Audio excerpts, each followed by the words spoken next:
મારું નામ ગોયલ ધર્મદીપસિંહ અશોકસિંહ. ક્યાં રહેવાનું? રહેવાનું કેસરિયા હનુમાન રામનગર.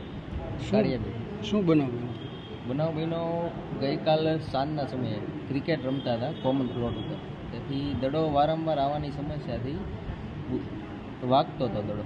એટલે આપણે એને ના પાડેલી કે આયા બધાને દડાથી પરેશાની થાય છે, એટલે આ કોમન ગ્રાઉન્ડ છે, એટલે આપણે એને ખાલી ના પડેલી. તેમાં થોડીક બોલાચાલી થઈ અને રાતે એ દિવ્યરાજસિંહ ગોહિલ કરીને છે, એ રાતે એ લગભગ 10-12 જણાને લઈને આવ્યા અને થોડીક બોલાચાલી થઈ પાડોશી યાર, અને બૈરાવને માર્યો થોડો.